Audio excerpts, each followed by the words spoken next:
Hi, and welcome. You're listening to the X22 Report. My name is Dave, and this is episode 1139A, and today's date is November 29th, 2016, and the title of the episode is, The Stage Has Been Set for the Collapse. Obama Hands Over a Healthy Economy to Trump. Let's get into the economic collapse financial news. Now, we are starting to see really strange things occur in the economy. And I know the corporate media is out there, and they're trying to convince us all that, people are very happy that Trump is president now. People are looking at the economy saying things are going to get better. And when we really look at this, yes, this might be part of it. But remember what Obama wants. He wants his legacy to be incredible. He wants the history books to show that this president that was in office for 2 terms, well, he did incredible things. He created Obamacare, which he does believe is great. He took the economy that was in a great recession and brought it out and made the economy incredible. This is what he's concerned about. But when we look at what's happening right now, we've been tracking and looking at the economy very, very closely. At manufacturing, at the Dallas Fed, New York Fed, Chicago Fed, which are signaling a recession. We've been looking at corporate defaults. We've been looking at retail. We've been looking at housing. And just like back in 2008, when those individuals looked at the subprime securities and said, there's something wrong here. These securities make no sense. They're rated AAA. The government is out there saying everything is fine. All the rating agencies are saying they're perfect. People are believing this. People are buying real estate left and right. People are taking out 1, 2, 3 different types of mortgages. Speculators were all over the place, and they're saying, whoa, this is not going to end well. This economy is built on an illusion.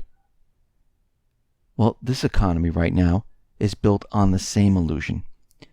The only thing they did different this time is, well, they made the situation a lot worse. But people are out there, and they feel good that Trump is going to be the president. They're hoping that the economy is going to be getting better, because we can see from the Conference Board Consumer Confidence, it has soared to 107.1 in November, post-Trump. This is the highest since July of 2007. And this confirms Gallup's survey, which saw economic confidence at its highest level since before Lehman. And we know what happened in 2008, when people thought that things were going to be different, when they thought there was going to be change. All of a sudden, the economy crashed. And we can see right now that Americans, they feel positive. Not every single American, but this is what the surveys are showing. And this is the best Gallup has seen. This is the best that the Conference Board has seen. And we can see right now, this is a setup. What are they setting up? Well, they're setting up the entire economy to collapse during Trump's reign. What have they been doing? Well, they've been pumping this economy up in all different areas. They created bubbles in all different economic sectors. The housing bubble right now, they're saying that U.S. home prices just rose above July 2006 levels. New record highs. This is coming from Case Shiller.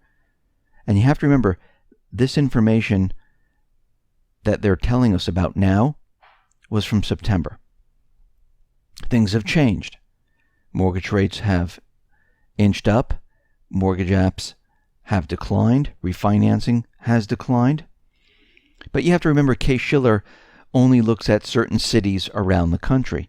And if you go on to like Zillow, if you go on to Realtor.com or any of these sites, you can see in many different areas of the country, housing prices are being reduced.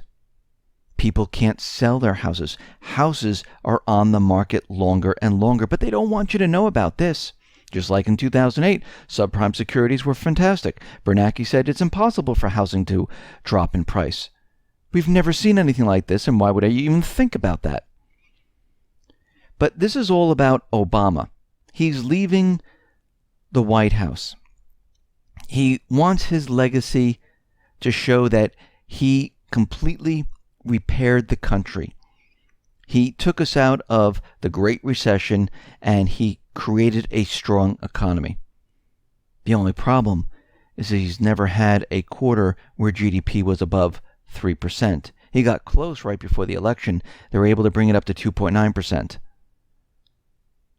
when they exported soybeans, which is a one-off thing. But don't worry, because they just revised the third quarter GDP, and Obama got his wish. It is now at 3.2%. So he won't be the only president that didn't get GDP over 3%. He did it. Amazing. It's almost like right before the elections, the GDP number came out at 2.9% to show the economy was doing well. Unemployment all of a sudden dropped to 4.9%. Again, a setup. And actually, if you look at these numbers, most of it is a manipulation. Actually, if you took the 0.3%, the 0.3 percentage points, and you divide it by 4, because GDP reports are annualized, I mean, does this really look meaningful at all? No, it does not. But the corporate media is out there, and they're making a very big deal about this. They're saying that Obama is handing over the keys to the U.S. economy, the world's largest and most important, with the engine running smoothly. He's handing over a healthy economy. They're saying that Obama has overseen an impressive economic recovery.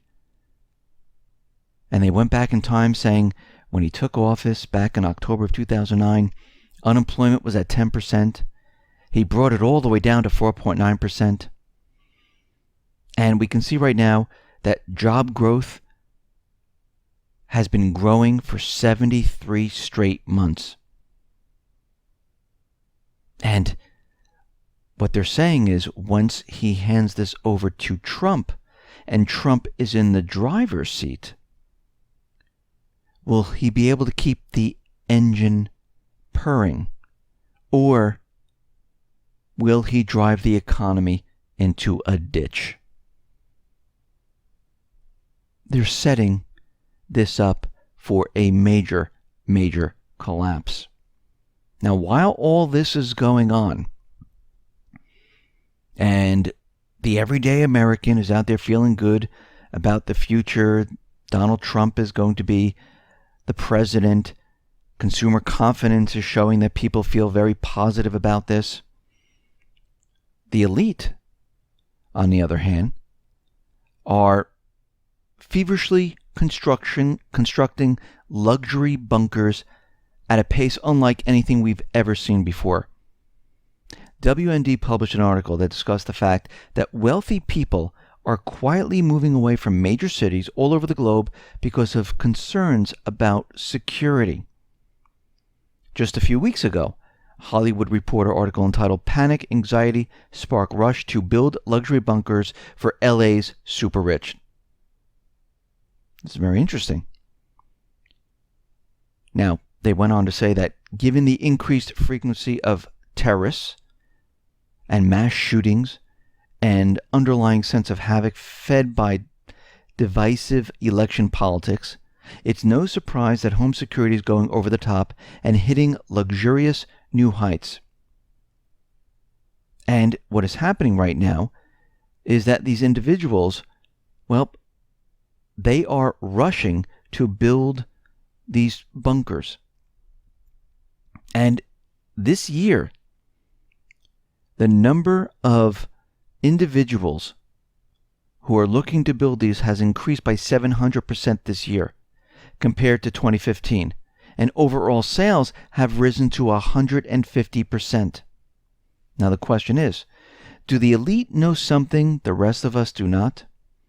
While Gallup's noted, the rich usually have deeper connections to reliable information and prediction sources, and most of them have the means to take immediate action. Well, it looks like they realize what's about to happen. They understand that this is just one gigantic illusion. They've made their wealth. Now they're going to protect it. And this is what everyone should be doing at this point. And you have to remember, the central bankers, the elite, they have been testing on how to extract the wealth from the people, how to ban cash, and make sure that the people don't say a word. Think about it. Test model number 1. This is coming out of Silver Doctors. Cyprus. This was a direct theft of people's capital. The direct theft was a 40% haircut of all personal, corporate, church, and nonprofit bank accounts. The population there is at 1 million. Size of the theft, 23 billion. Average cost per citizen, 23,000. Test model number 2. Greece. Direct theft of people's capital through multiple bail-ins of megabanks, theft of pensions, wealth tax on all personal assets.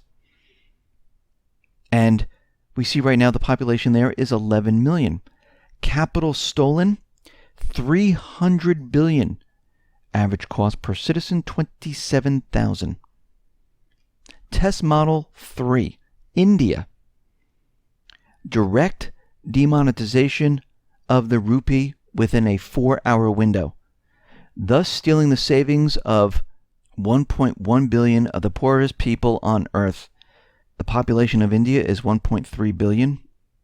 The size of the haircut, 45%, 80 billion. Potential losses, 36 billion and climbing.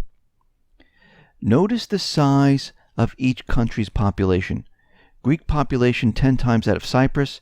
Indian population most affected by this demonetization of wealth is 100 times that of Greece. Greek losses were 5 times that of Cyprus. When you beta test capital thefts, it's best to start small in order to gauge whether there'll be widespread violence. And guess what? They didn't see this. And we can see right now they're pushing their plan for the ban on cash. We see Citibank in Australia preparing to ban cash at their branches. Sweden, Norway are planning to go cashless. And they're going to spread this as quickly as they possibly can. And this is why everyone needs to prepare, because what we're seeing right now is a complete setup of a collapse of the economy. This is one gigantic illusion, just like we thought we saw in 2008. No difference, except this time it's going to be horrific. And we can see right now the central bankers, the elite, they're prepared for this. They're ready. They understand what's happening. And everyone needs to get prepared, get ready for what is coming. Listen, everyone, thanks a lot for listening. Be well, be safe, and especially be prepared. Thanks a lot.